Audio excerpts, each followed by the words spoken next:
అందరికీ తెలిసిందే ఈ యొక్క బుడమేరు వల్ల ఈ విజయవాడ నగరంలో 32 డివిజన్లు పక్కన కొన్ని విలేజెస్ యాక్చువల్గా నీటిలో మెర్జ్ కావటం ఎంతోమంది ప్రజలు సఫర్ అయ్యారు. అయినప్పటికీ అమరావతి క్యాపిటల్ సిటీ 2017 చదరపు కిలోమీటర్లు ఎటువంటి ఇబ్బంది రాలా. అయితే గతంలో వైఎస్ఆర్సీ ప్రభుత్వం ఇదంతా మునిగిపోతుంది, ఇక్కడ రాజధాని కట్టడానికి లేదు, ఈ రాజధానికి పనికిరాదని ప్రచారం చేశారు. వరల్డ్ బ్యాంక్ కూడా యాక్చువల్గా వాళ్ళు నెగిటివ్గా ఇచ్చారు ఇది పనికిరాదని. కానీ 11.43 లక్షల క్యూసెక్కుల వాటర్ వచ్చింది సార్. ఇది హైయెస్ట్ మనకు తెలిసి హైయెస్ట్ 11.43 లక్షల క్యూసెక్కులు వచ్చినా ఎటువంటి ఇబ్బంది లేకుండా. అయినప్పటికీ ఈ క్యాపిటల్ సిటీని నిర్మించేటప్పుడు ఈ నిర్మాణంలో లోపల 3 కెనాల్స్ యాక్చువల్గా డిజైన్ చేసాం. కొండవీటి వాగు, పాలవాగు, గ్రావిటీ కెనాల్ మొత్తం 3 కెనాల్స్ని యాక్చువల్గా అక్కడ డిజైన్ చేసాం. ఈరోజు దానికి సంబంధించిన ఏడీసీ మన యొక్క అమరావతి డెవలప్మెంట్ కార్పొరేషను చైర్మన్ ప్రభుత్వం మరియు మిగతా అధికారులతో యాక్చువల్గా వీటి మీద డిస్కస్ చేశాను. నెక్స్ట్ రైనీ సీజన్ కల్లా ఈ 3 కంప్లీట్ కావాలనే దాంతో యాక్చువల్గా వాళ్ళతో ఈరోజు డీటెయిల్గా డిస్కస్ చేయడం జరిగింది.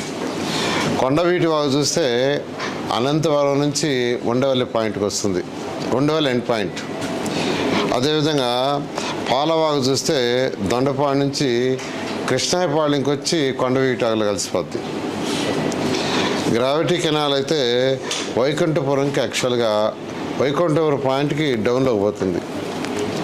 మొత్తం మీద రివర్లో పోయేదానికి కృష్ణా రివర్లో పోయేదానికి 2 పాయింట్లు, ఒకటి ఉండవల్లి, ఇంకోటి వచ్చి కృష్ణా మన వైకుంఠపురం.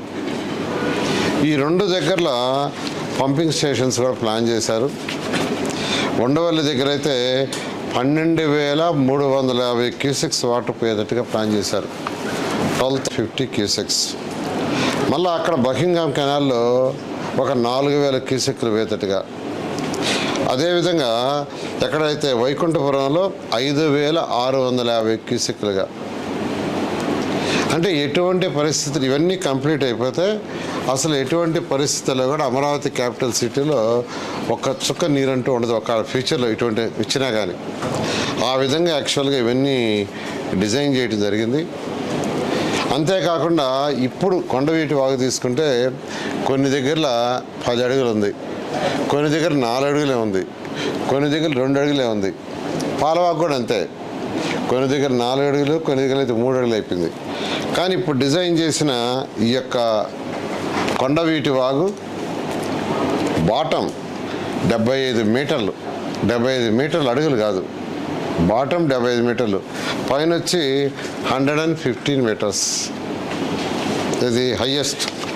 కొన్ని దగ్గరలో అంటే ఉండవల్లి నుంచి కృష్ణాయపాళెం దాకా బాటం 75 మీటర్లు, పైన వచ్చి 115 మీటర్లు. పాళెం నుంచి నీరుకొండ దాకా బాటం 75 మీటర్లు, పైన వచ్చి 115 మీటర్లు. నీరుకొండ నుంచి శాఖమూరు దాకా బాటం 14 మీటర్లు, పైన వచ్చి 65 మీటర్లు. అంటే శాఖమూరు నుంచి అనంతవరం దాకా 10 మీటర్ల బాటం, పైన వచ్చి 30 మీటర్లు. అంటే ఇది స్టార్ట్ అయ్యేది అనంతవరం, స్టార్ట్ అయ్యే దగ్గర 10 మీటర్లు ఉంటుంది బాటము. నెక్స్ట్ నీరుకొండకు వచ్చేలాగా 14 మీటర్లు, తర్వాత కృష్ణాయపాలెంకి వచ్చేలాగా 75 మీటర్లు, ఉండవల్లి దగ్గర 75 కిలోమీటర్లు. ఇలా చాలా చక్కగా అసలు ఎంత వాటర్ వచ్చినా ఆ కెనాల్లో స్టోర్ అయిపోతుంది. ఇంకా అసలు వేరే పంపింగ్ కూడా అవసరం లేదు.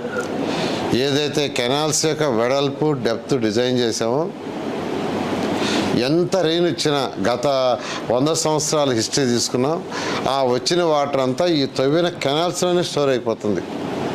ఆ విధంగా యాక్చువల్గా ఈ 3 కెనాల్స్ని కొండవీటి వాగు కావచ్చు, లేదా పాలవాగు కావచ్చు, గ్రావిటేషన్ కెనాల్ కావచ్చు, ఈ 3టిని యాక్చువల్గా డిజైన్ చేశారు. అంతేకాకుండా ఈ 3 కాకుండా రిజర్వాయర్స్ ప్లాన్ చేసాం. రిజర్వాయర్స్ ఒక 6 రిజర్వాయర్స్ యాక్చువల్గా ప్లాన్ చేయబడ్డది.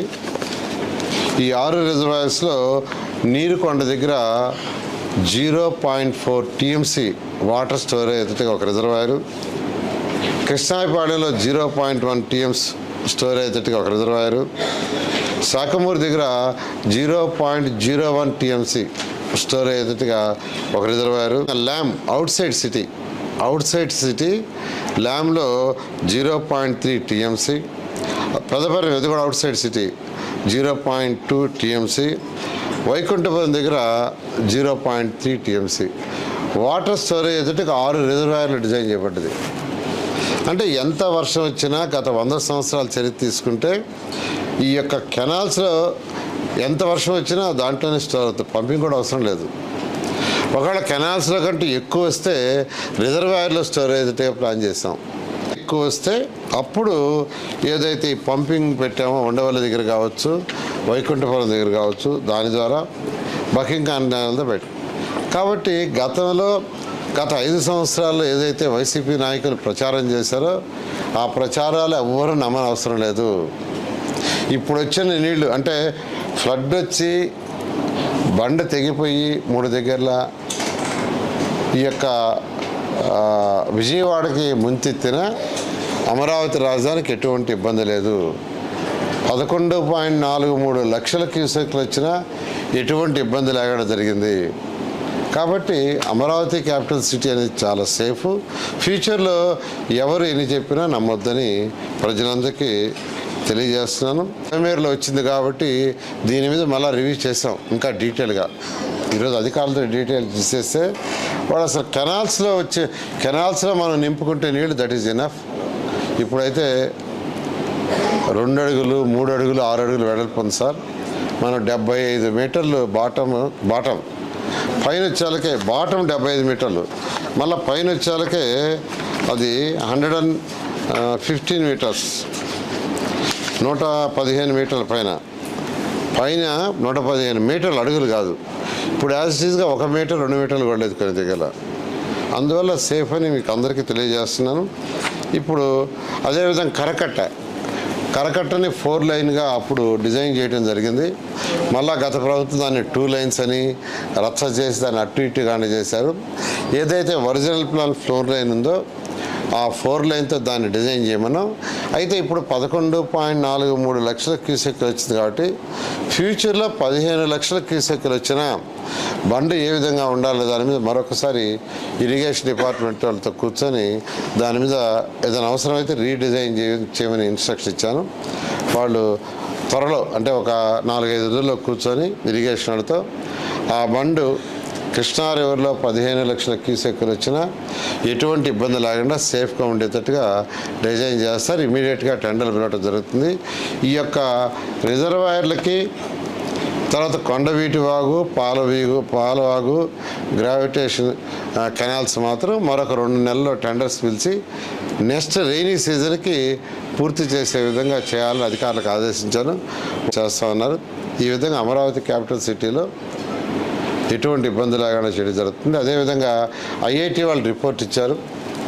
బిల్డింగ్స్ యొక్క సామర్థ్యం అంటే ఎలా ఉన్నాయి, లాస్ట్ 5 ఇయర్స్లో పనులు చేయనప్పుడు ఏదైనా డ్యామేజ్ అయిందని ఆ 3600 ఇళ్ళు, అవి 3600 ఇళ్ళు, 1-2 కాదు. అదేవిధంగా కొన్ని పూర్తయిపోయినాయి, కొన్ని వచ్చి 90%, కొన్ని 80% అలా ఉన్నాయి.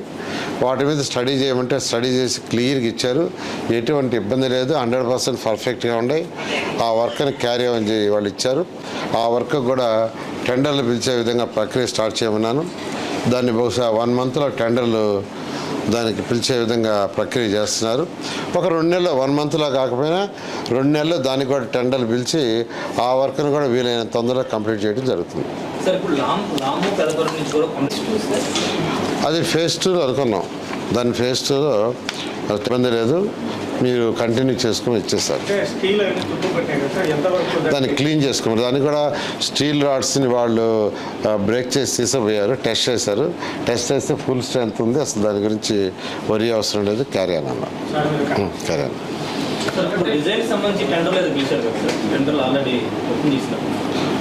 అదే ఆర్ఎఫ్ ప్రజెంట్ పిలిచింది కన్సల్ట్ కోసం. కన్సల్టెంట్ వచ్చి మళ్ళీ రీఎస్టిమేషన్, అంటే అప్పుడు రేట్లు వేరు ఇప్పుడు రేట్లు వేరు, దాన్ని రీఎస్టిమేషన్ చేస్తారు.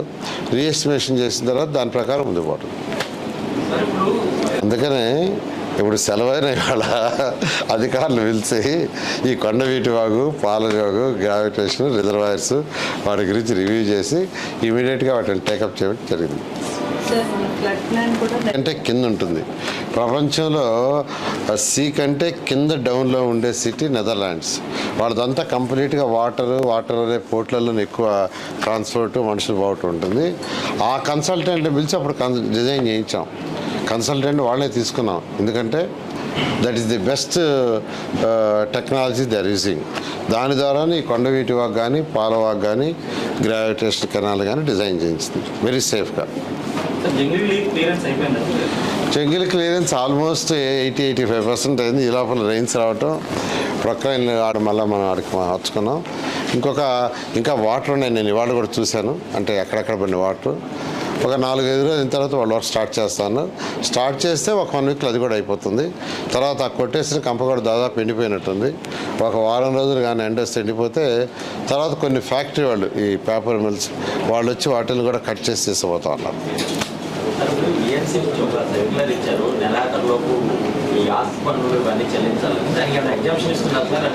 యాక్చువల్గా వీళ్ళంత త్వరలో అంటే వాళ్ళకి టర్మ్ వైజ్ ఉంటుంది, ప్రాపర్టీ ట్యాక్స్ కట్టమన్నారు. ఎక్కడైతే ఫ్లడ్ వచ్చిందో వాళ్ళకి కొంత టైం అని వాళ్ళు చెప్తారు. నా నోటీస్కి వాళ్ళే వచ్చింది. మరి కొంత టైంలో ఒక 3 months ఎంత అయ్యమని వాళ్ళు ఇంటిమేట్ చేస్తాం.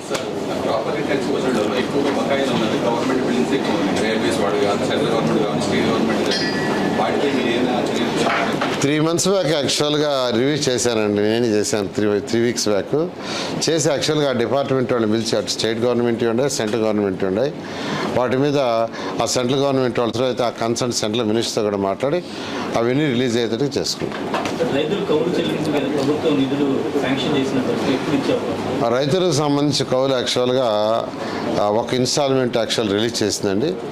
రేపు కానీ ఎల్లుండి కానీ యాక్చువల్గా అది రిలీజ్ చేయడం జరుగుతుంది. 175 crores ఒక ఇన్స్టాల్మెంట్ 1 year కంప్లీట్ చేస్తుంది. అంటే ల్యాండ్ పూలింగ్ యాక్చువల్గా అక్కడక్కడ కొంత ఆగిపోయింది అయినప్పుడు 2014-19లో దానికి సంబంధించి రైతులు చాలామంది ఏంటంటే, సార్ మాకు కొన్ని డౌట్స్ ఉండే, ఆ డౌట్స్ క్లారిఫై చేస్తే ల్యాండ్ ఇస్తామన్నారు. నేనే మీ ఇంటికి వస్తానని చెప్పాను. నిన్న ఒక 11 ఎకరాలు యాక్చువల్గా నిన్న ఇచ్చారు ఒక 10 మంది రైతులు. నేను 10 మంది రైతుల ఇంటికి పోయి తీసుకున్నాను. ఇవాళ ఈవినింగ్ కూడా కొంతమంది రైతులు ఇస్తారు రమ్మని యాక్చువల్గా ఇన్వైట్ చేశారు. ఇవాళ ఈవినింగ్ కూడా నేను యాక్చువల్గా 6 గంటలకు పోతున్నాను.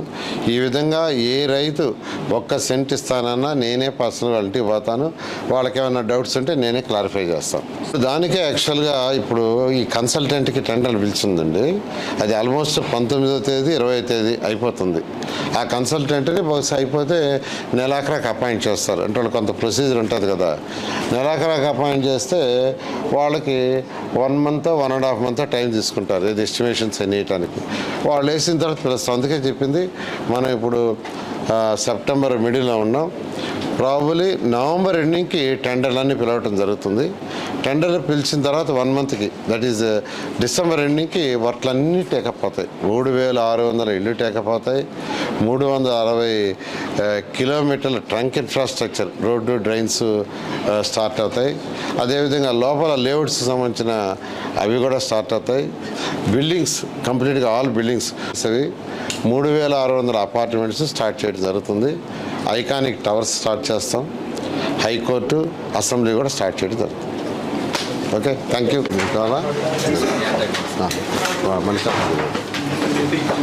Thank you.